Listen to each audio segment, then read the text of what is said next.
출근길에 뉴스파이팅 배승입니다. 4부 시작합니다. 월요일이죠. 전국열차 출발합니다. 홍석준 전 국민의힘 의원, 신현영 전 더불어민주당 의원 두 분 탑승하셨습니다. 어서 오세요. 반갑습니다. 예, 안녕하십니까. 반갑습니다. 티켓비 내시고요.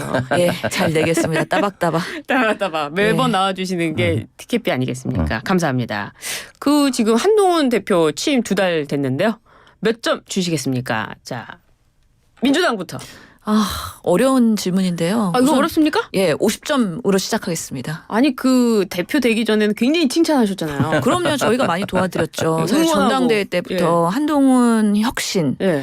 모두가 기대가 된다. 그리고 최상병 특검 예. 통과됐을 법한 두 예. 달의 시간인데 네. 그동안 한 게 별로 없다라는 면에서 더욱 노력하세요. 남은 기간 동안에 최선을 다해서 당대표로서의 직을 수행하세요라는 의미에서 네. 50점으로 시작합니다. 원래 최저점 찍어야 반등하거든요. 그래요? 그러면 원래는 예. 낙지점인데 응원 점수 10점 줬다 이 말씀이십니까? 제가 원래 그 예. 대학에서도 이렇게 점수 평가하고 그럴 때 학생들한테 마음이 약해서 최소 70점을 주거든요. 너무 50점이면 매우 박한 거죠. 그렇군요. 예, 유급당할 점수입니다. 근데 대표 기간 계속 될 거라고 보십니까?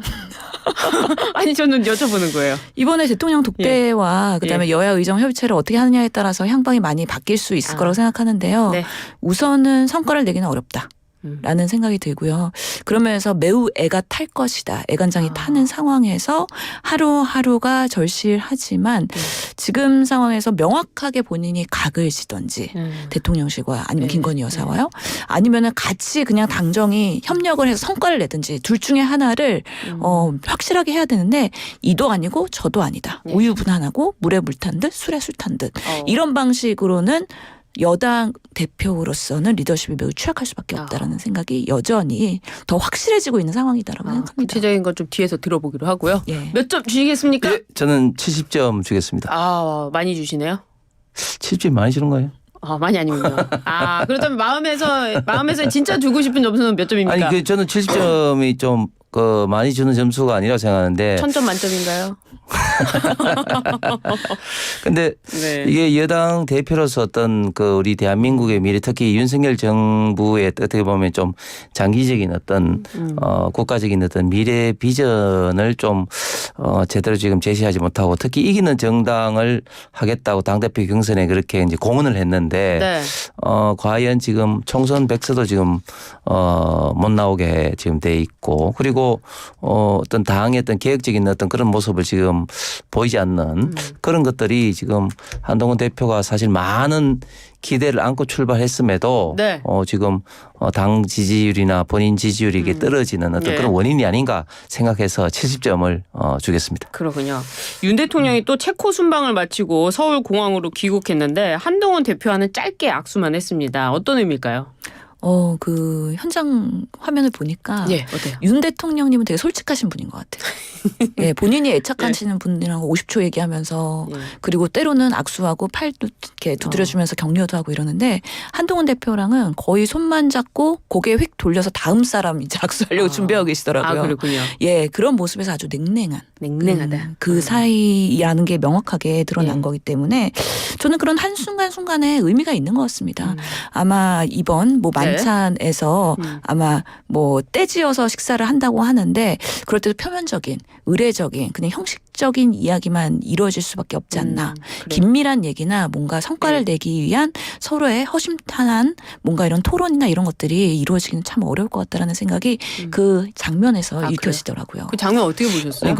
우리 신영 의원이 말씀하신 것 중에 이제 윤석열 대통령이 솔직하다 이 부분에 대해서는 100% 찬동을 하는데 어제 거기에 대해서 그렇게 특히 이상민 장관과 이렇게 비교해서 의미를 부여할 필요는 없는 게 이상민 장관 같은 경우는 행안부 장관으로서 대통령이 부재 시에는 우리 대한민국에 일어난 주요한 이슈에 대해서 간단하게라도 구도 보고를 하는 게 관례입니다. 특히 행안부 장관으로서 이번에 최근에 큰 비가 오지 않았습니까? 중요하죠. 아무래도 거기에 대해서 간단하게 구도로 보고한 게 아닌 것이고 한동훈 대표 말고도 다른 사람하고도 이야기 없이 그냥 악수하면서 지나갔기 때문에 그 장면에 대해서는 크게 언급할 필요는 없을 것 같고 민주당 같은 경우는 한동훈 대표하고 대통령하고 만찬 안 하면 만찬 안 한 대로 비판하고 만찬 하면 만찬 한 대로 떼거지로 나서 만찬한다고 비판하고 비판에 좀 일관성이 부족한 것 같습니다. 그래요? 근데요. 네, 그럼 좀 먼저 듣고 이렇게 넘어가 볼게요.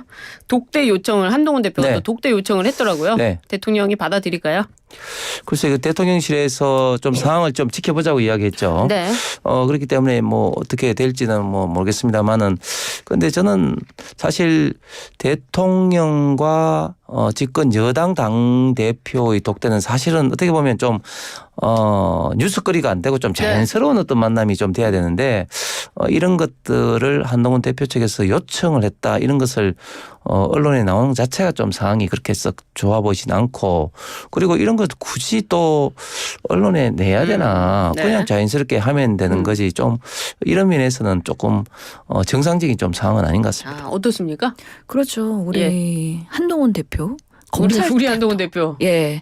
예전에 애정을 갖고 기대를 가지고 기대를 갔는데 가졌던. 기대가 컸기 때문에 실망도 큰. 원래 예. 그러니까 남녀 사이도요. 기대를 하면 안 돼요. 근데 우리 국민들은 새로운 정치인이 등장하면 저 사람은 뭔가 기존의 그런 정치 행태를 바꿀 수 있을 거다. 그런 기대가 예. 있죠. 여의도 사투리 안 쓴다고 하셨잖아요. 그랬죠. 그렇기 때문에 그런 변화 혁신에 기대가 있었는데 한동훈 대표 검찰 때도 워낙에 언론과 친화적이었고 네. 이렇게 하나씩 흘려주기 방식으로의 본인의 그런 홍보와 언론 플레이를 잘했던 사람으로 알려져 있는데요. 지금 당대표가 돼서도 똑같이 그런 언론과의 그런 단독 을 흘리는 방식으로의 자기 정치 플레이를 하고 있다라는 거에 대해서 대통령실이 매우 불편해하고 있다. 뭐 하나하나 행보에 대해서 사실은 신뢰를 갖고 뭔가 모종의 협의를 하려면 그것이 다 물밑에서 긴밀하게 이루어지면서 결과를 한순간에 빵 터트리는 게 또 지지를 올리거나 성과를 내는데 매우 중요한데 지금 같은 패는 한동훈 대표한테만 유리한 패예요. 독대를 요청을 했어. 그래서 독대를 안 받게 되면은 아니 대통령실 그리고 윤석열 대통령은 아니 여당 대표랑 독대도 안 해? 라는 불만. 그리고 만약에 독대를 했어. 그랬는데 여양 의정 협의체나 의료대란 내에서 돌파구가 안 나와. 그러면 여전히 정말 윤석열 대통령은 독불 장군식의 그런 행정하고 있구나라는 비판이기 때문에 어떤 방식으로의 결론이 나든 간에 한동훈 대표한테는 유리할 수밖에 없는 상황에서 언론 플레이를 했다. 매우 지금 봤을 때는 대통령실에서는 상황 지켜보자. 매우 심기불편하다. 만나고 싶진 않지만 안 만나면 또 이렇고 또 만나도 이렇고 여러 가지 면에서 정말 지금으로서는 성과를 낼 수 없는 그런 만찬이 되지 않을까에 대한 불편한 그 당정의 모습들을 다시 한번 확인하는 계기가 되는 것 같아서 이런 방식으로의 지금 여당 대표로서의 정치가 과연 성과를 낼 수 있는 정치냐 아니면 개인 정치 쇼를 하는 거냐고 했을 때는 후자 쪽에 가깝다라는 비판할 수밖에 없죠. 애정어린 조언이라고 마무리하고요. 다음 이슈 넘어가 보도록 하겠습니다. 검찰이 공직선거법 위반 혐의로 이재명 대표에게 징역 2년을 구형했습니다. 한동훈 대표는 통상적인 구형이고 통상적 결과가 나올 것으로 보인다라고 했지만 야당은 아니다 이렇게 지적을 했습니다. 어떻게 평가하세요? 예, 지금 민주당에서도 검찰 구형이 예상보다 좀 세게 나오니까 많이 좀 당황 내지 걱정하는 어떤 눈빛이 많은데 앞으로 위정교사까지 이제 구형이 되고 이제 10월 11일 1차 선거가 되면 저는 이제 이재명 대표에 대한 어떤 민주당 내에서 리더십이 좀 흔들리는 계기가 되지 않을까 좀 생각을 합니다. 이번 공직선거법 관련해서는 이미 사실 많은 어떤 법률 전문가들이 김문기 처장을 모른다는 것 특히 백현동의 용도 변경이 국토부 당시 박근혜 정부 국토부에 있던 직무유기 안 하면은 이제 직무유기로 협박했다는 이런 어떤 것에 대해서는 명백히 이거는 허위사실 유포다. 그리고 저도 2021년 11월 2일 날 이제 감사원장 당시 이제 청문회 감사위원 들어가서 백현동 문제를 많이 좀 제기를 했었는데 이 문제는 공직선거법 허위사실 유포에서 벗어나기 어렵다. 이미 그리고 공판 과정에서도 성남시의 도시개발 관련된 국장 과장들이 와서 이것은 우리 시에 했던 건 아니지 국토부 협박이 없었다는 것을 이야기했고 또한 이거와 좀 쌍둥이 재판이라고 해당되는 소위 말해서 허가방 김인섭 씨의 지금 이제 항소심에서도 지금 이제 징역 5년을 지금 결정했기 때문에 이 문제는 벗어날 수 없을 거다 이렇게 다들 생각했는데 예측대로 검찰 2년이 구형이 되었습니다. 그래서 통상적인 어떤 판단에 따르면 선고 과정에서도 상당한 어떤 지금 유죄에 따른 어떤 선고가 되지 않을까 하는 어떤 판단이 다수이고 이런 어떤 측면을 또 법률 최고 전문가인 조선제일검 한동훈 대표가 이야기하지 않나 생각합니다. 아 그래요. 더 문제 얘기해 주세요. 아니, 오랜만에 그래서 들어보네요. 조선제일검. 예. 아니 그래서 예. 이거를 정말 최대 형량을 때린 거잖아요. 검찰이 징역 2형이라는 거는. 때렸다. 예. 그래서 구형을 했다. 예. 민주당의 입장에서는 와, 이거 정치 검찰 아니야? 검찰이 진짜 이게 법리적으로 판단해갖고 구형을 한 거야? 아니면은 정치적으로 판단해서 대선 후보급의 이재명 대표를 죽이기를 시작한 거야?에 대해서는 의구심이 상당히 강할 수밖에 없다라는 말씀을 드리는 거고요. 네. 어떤 방식이든 간에 죄가 있는 부분에 있어서는 당연히 뭐 수사가 들어가고 재판이 들어가고 그런 법리적 판단을 존중해야 되는 건 맞는데 국민들이 봤을 때는 의아한 거예요. 아니 조국 대표 그리고 이재명 대표의 사법 리스크는 정말 크게 부각되고 정말 검찰이 있는 그대로 탈탈 터는데 불구하고 김건희 여사의 수사 그리고 최근에 뭐 김영선 전 의원도 여러 가지 선관위에서도 지난 12월에 문제가 있다라고 해서 수사 의뢰를 하고서는 넘겼는데도 불구하고 이런 것들이 아직까지도 진행된 바가 없다는 거죠. 그래서 이 정치 검찰로서의 행태에 도를 넘은 거 아니냐에 대한 문제점들이 앞으로는 더 불거질 수밖에 없다라는 생각이 들긴 하는데요. 조금 더 이제 1심 판결을 두고 네. 있기 때문에 지켜봐야 된다라고 알겠습니다. 생각이 듭니다. 예. 지금 그 방금 말씀하신 것 중에 김영선 전 의원 같은 경우는 이미 이제 명태균 씨한테 준 돈에 대해서 정치자금법 지금 이제 수사를 지금 받고 있는 문제이고 예. 저는 이재명 대표가 이제 그 언론에서 하는 이야기와 법정에서 하는 이야기가 완전히 다른데 법정에서는 그때 당시 백현동 국정감사 때 7분이라는 시간 때문에 말이 꼬였다. 이렇게 사실상 인정하는 그런 어떤 발언을 했는데 그런데 그조차도 또 거짓말을 하는 거죠. 왜냐하면 7분은 국회의원에게 주어진 시간이고 답변자는 얼마든지 위원장의 양해를 받아가지고 답변할 수 있습니다. 그조차도 거짓말하는데 제가 볼 때는 이재명 대표가 굉장히 나쁜 버릇이 이런 어떤 좀 어려운 상황이 오면 임기응변으로 자꾸 거짓말하는 그런 게 하나의 어떤 버릇처럼 되어 있는 것 같아요. 그것이 본인이 지금 정치적 생명의 발목을 잡고 있는 것 같습니다. 근데 7분이라고 해도요. 사실은 답변자가 길게 얘기하면 의원들이 되게 싫어하고요. 왜냐하면 본인의 그 시간들이 더 지연될 수 있기 때문에 짧게 말하세요. 간단히 말하세요. 예 아니오로 말하세요. 상당히 압박이 들어오거든요. 네. 그렇기 때문에 또 국정감사를 받는 당사자로서는 또 그때 판단에 임기응변식으로 그렇죠. 대응을 하다 보면은 말이 꼬일 수도 있을 수 있다. 그러니까 위원장의 예. 허가를 받으면 끝나고 난 다음에도 얼마든지 할 수가 있으니까. 그러니까 뭐 예. 이거는 판단을 받아야 되는 영역이니까. 그렇죠. 이건 저희가 의도적인 거짓말이냐 아니냐에 대해서는 그러니까 양쪽의 의견이 달릴 수가 있는 부분이다. 또 실제로 그 7분 이렇게 하면은 막 의원분들이 막 마음이 급해가지고 대답 빨리 하세요 뭐 이러잖아요. 예, 얼마나 양쪽 다 초조한 거죠, 사실은. 예. 서로 들어눕기 한쪽은 빨리 하기 뭐 이런 것 같은데 김영선 전 의원 이야기가 나왔으니까요. 지금 그 김영선 전 의원이 김 여사 폭로를 대가로 비례 공천 뒷거래를 시도했다. 이런 얘기들이 지금 그 김근식 전 국민의힘 비전 전략실장은 이야기를 하고 있습니다. 이 김영선 전 의원의 비례대표 공천이 그 거래인가요? 이게 김건희 여사의 공천 개입 의혹인가요? 먼저 말씀 예. 들어볼까요? 참 일단 먼저 5선이나 하신 김영선 의원이 이런 식으로 공천 막판에 행동을 하는 것에 대해서 참 같은 당의 동료 의원으로서 참 창피한 이야기입니다.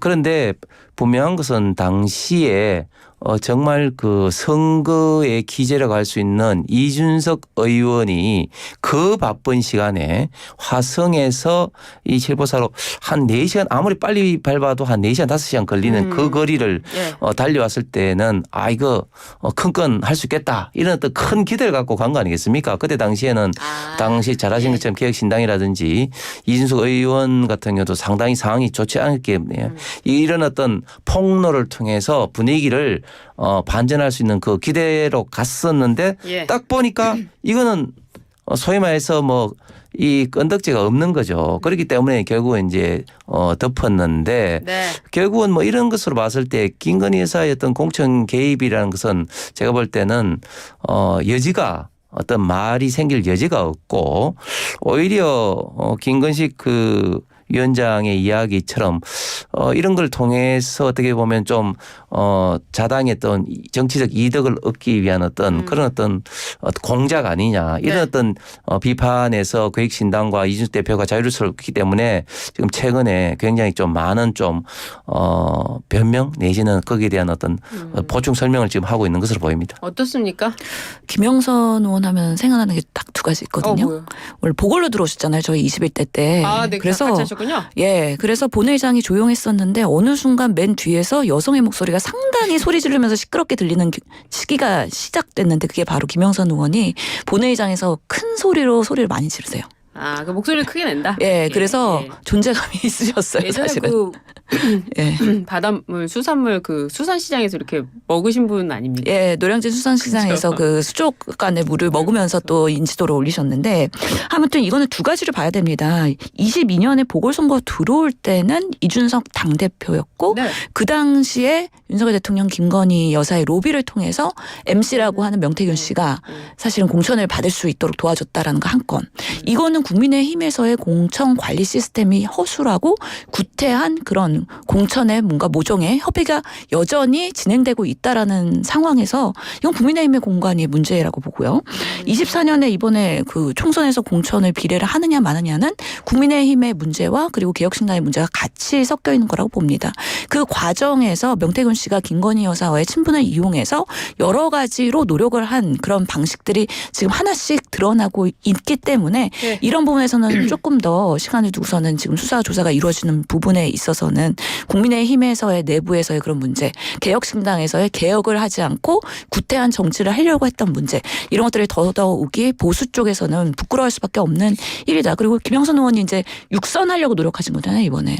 육선하시면은 뭐 아마 예, 국회 부의장이나 이런 여성 의원으로서는 또 하나의 발돋움할 수 있는 노력을 할 수 있기 때문에 나름 그래서 최선을 다하는 모습을 보인 거 아닌가라는 생각이 듭니다. 근데 예.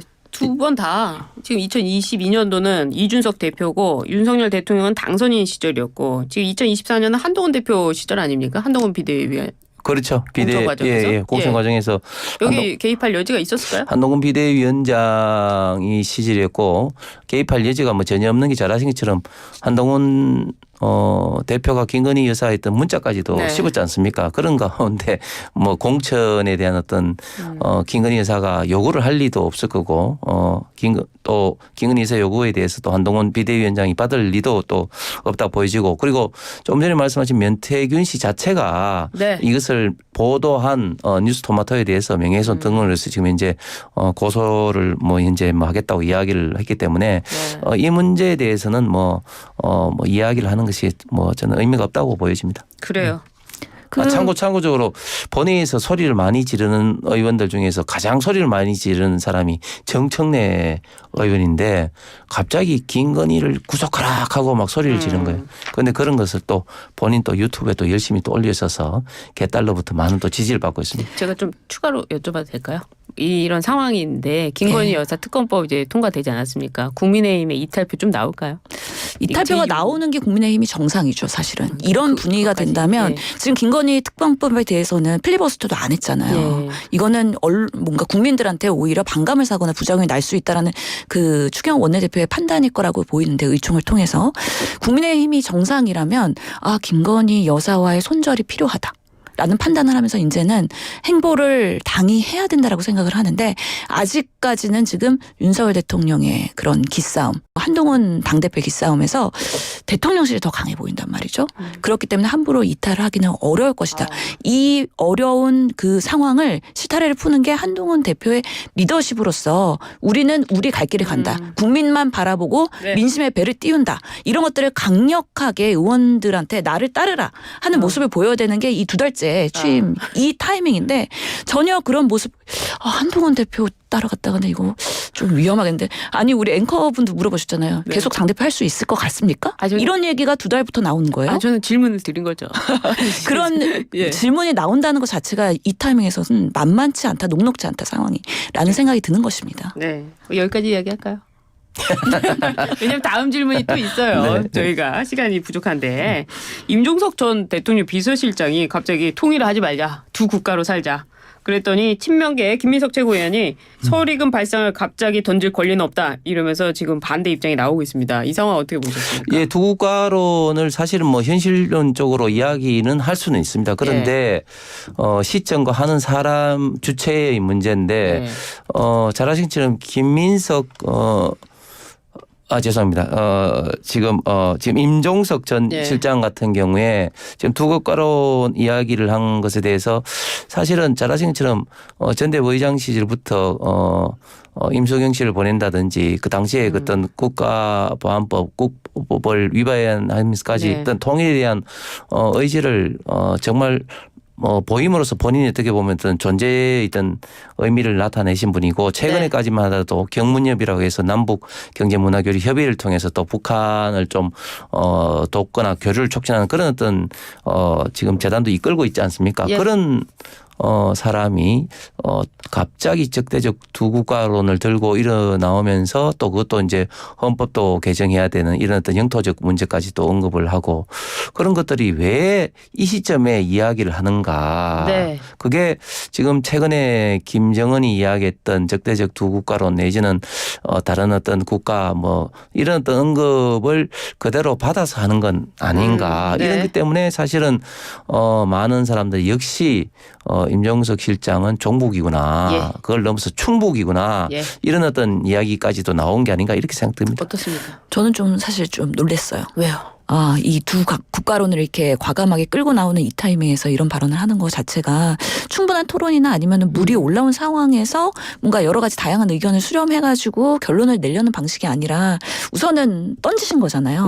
근데 지금 뭐 김민석 의원과 이렇게 또 여러 가지 설왕설래가 되고 이런 것들 자체가 그동안 21대도 그렇고 22대도 그렇고 우리 통일이나 북한 이슈가 그렇게 큰 우리 삶에서의 관심사가 아니었거든요. 그럼에도 불구하고 우리가 이제 북한 체제를 어떻게 바라볼 것이며 어떻게 대응을 해야 될 것이냐를 논의할 수 있는 계기가 된 것 같아서 조금 이런 상황을 바탕으로 해서 충분히 토론할 수 있는 기회가 만들어져야 된다고 생각을 합니다. 아직까지는 어떤 방식으로 가는 게 더 현명하고 합리적인 것인지 이런 부분에 대해서 민주당 내에서도 논의가 덜 됐던 것 같고요. 또 국민의힘과 그리고 여러 국민들은 어떤 생각을 하고 있는지 사실은 젊은 세대들은 통일에 대해서는 이제 별로 관심이 없어요. 그런 상황에서 우리가 대한민국의 어떤 방식으로의 외교 통일을 나아가야 될지는 좀 충분히 이번에 정리가 됐으면 좋겠다는 생각 듭니다. 아, 그래요. 또 민주당은 이런 얘기가 나오면 이렇게 우리가 토론 이거 하는 거다 이러는데 국민의힘은 내부 총질이다 이런 결론이 내리는 것 같은데 진짜 중요한 질문 마지막으로 해야 돼서 빨리 대답을 들었습니다. 전남 영광군수 재선거에 야당 대표들이 직접 나서면서 경쟁을 벌이고 있습니다. 조국 대표가 직접 현장에 머물면서 선거를 챙기니까 민주당에서도 대응해서 지도부가 직접 영광에 내려갔습니다. 민주당이 이길까요? 조국 혁신당이 이길까요? 지금 보니까 뭐 막상막한 것 같아요. 막상막하. 뭐 이렇게 여론조사하고 그러면은 후보들이 아직까지는 누가 두드러지거나 그러지는 않는 거죠. 물론 그동안은 그 민주당 출신들이 다 군수로서의 역할을 했었고, 근데 아마 호남 민심이 이제는 예전 같지 않다라는 얘기들은 선거 때마다 최근 나왔기 때문에 민주당이 호남을 더 챙겨야 된다라는 면에서 이번에 분명히 자극제가 되는 거는 맞는 것 같고요. 조국 당대표가 직접 내려가서 한 분 한 분 만나고 다니는 거는 꽤 파급력이 있다고 봅니다. 조국 혁신당 이기면 어떡합니까?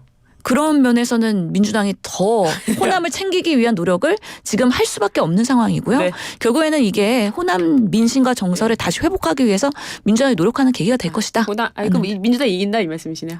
네, 어떻습니까? 지금 민주당이 초반에는 좀 지금 사태를 좀 낙관하신 것 같아요. 그런데 지금은 이제 조국 혁신당하고 좀 예측이 불가능할 정도로 팽팽하니까 오늘 현장 최고위를 지금 이제 전남 영광하고 이제 간다고 이야기를 하고 있는데 최근에 보면은 지금 호남 민심이 심상치 않은 게 특히 이제 대표 경선 시에도 보면 22, 3%밖에 지금 안 되지 않습니까? 그러니까 그래요. 지금 상황은 좀 심각한 것 같습니다. 네, 더 들어야 되는데요. 이건 뭐 그 세우고 나오면 또 듣기로 하고 오늘 말씀 잘 들었습니다. 여기서 열차 멈춥니다. 지금까지 신현영 전 더불어민주당 의원, 홍석준 전 국민의힘 의원이었습니다. 감사합니다. 감사합니다. 고맙습니다.